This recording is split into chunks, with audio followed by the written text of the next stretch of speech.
Introducción.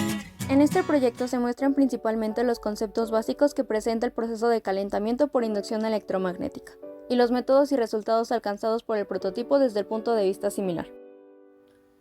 El calentamiento por inducción se basa en el suministro de energía por inducción electromagnética.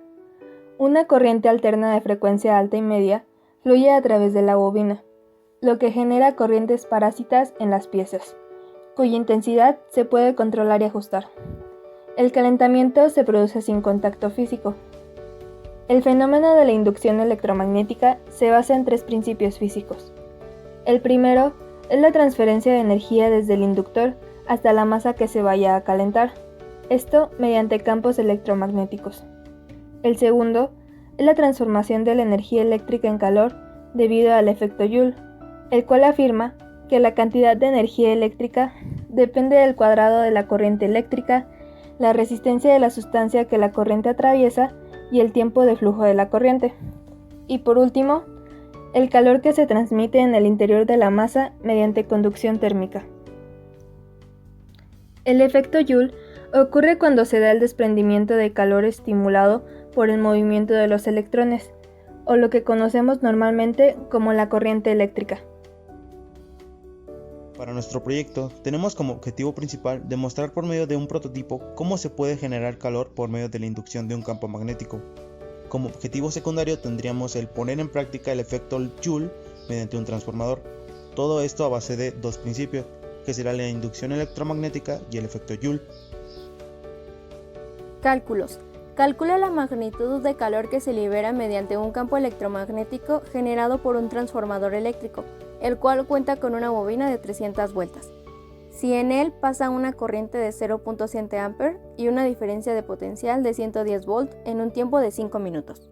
Los datos presentados en el problema son una corriente eléctrica de 0.7 A, un voltaje de 110 V, tiempo de 5 minutos y dos incógnitas, la resistencia y la energía liberada. La fórmula utilizada para calcular la magnitud de calor que se libera en un campo electromagnético es la fórmula 1, la cual menciona que la energía es igual a la corriente eléctrica al cuadrado por la resistencia por el tiempo. Solución. Sabemos que el calor se calcula en joules y el joule es una unidad de energía. Por lo tanto, necesitaremos obtener dicho dato, energía en forma de calor, para lo que debemos de tener en cuenta que el calor es liberado por el roce de los electrones a causa de una resistencia que existe en el sistema. Primero, obtendremos el valor de la resistencia en base a los valores que nos otorga el problema, tomando en cuenta que se efectúa de la siguiente forma. Fórmula 2. Resistencia es igual a voltaje sobre intensidad de corriente. De aquí obtenemos que la resistencia equivale a 110 V sobre 0.7 A, dándonos como resultado una resistencia de 157.14 ohms. En base a los datos que tenemos, podríamos afirmar que ya tenemos todo listo para completar el problema, pero aún nos falta una conversión para poder sustituir en la fórmula y terminar. Me refiero al tiempo, que en el sistema internacional se presenta en segundos, pero en el problema lo tenemos en minutos, así que la conversión se realiza de la siguiente manera. Un minuto equivale a 60 segundos, por ende, 5 minutos al realizar las operaciones 5 por 60 sobre 1 nos da como producto 300 segundos. Y para finalizar sustituimos en la fórmula 1, que equivale a corriente eléctrica al cuadrado por resistencia por tiempo. Reemplazando las letras por las cantidades equivale a 0.7 A al cuadrado por 157.14 volt sobre ampere por 300 segundos. Obteniendo el resultado final, energía es igual a 23.099.58 joules.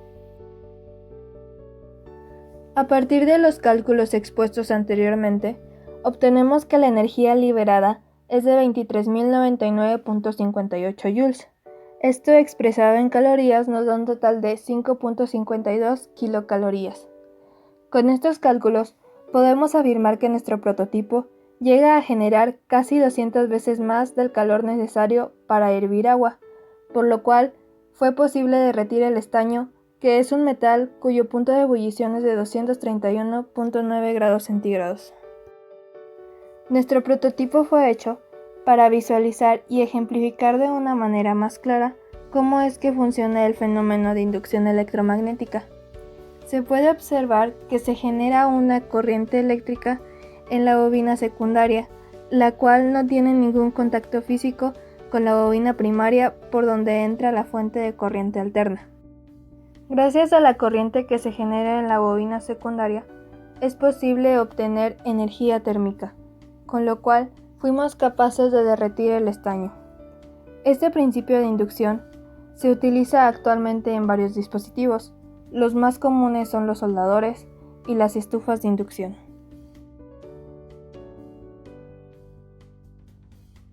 En este video podemos observar cómo se conecta la bobina primaria a la luz mediante la primera pinza, que es la positiva, que sería la de color rojo, y la segunda, que será la de polo negativo, que será la negra. Después de esto solamente quedaría conectar la electricidad y la bobina ya estaría funcionando. La primera bobina, al estar recibiendo corriente, la pasa a la segunda, que sería el aro, y esta se pasa en forma de energía calorífica. Aquí tenemos otra vista donde podemos observar el estaño, que es derretido en la segunda bobina, que sería el aro. Y ese es el funcionamiento de nuestro núcleo de hierro. Conclusiones.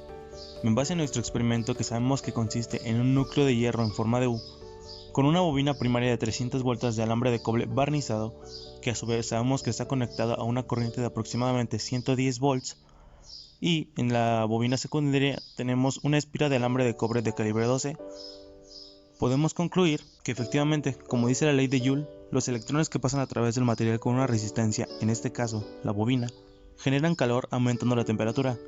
Este calor es dependiente y directamente proporcional a la intensidad del voltaje aplicado y obviamente a la cantidad del material conductor utilizado.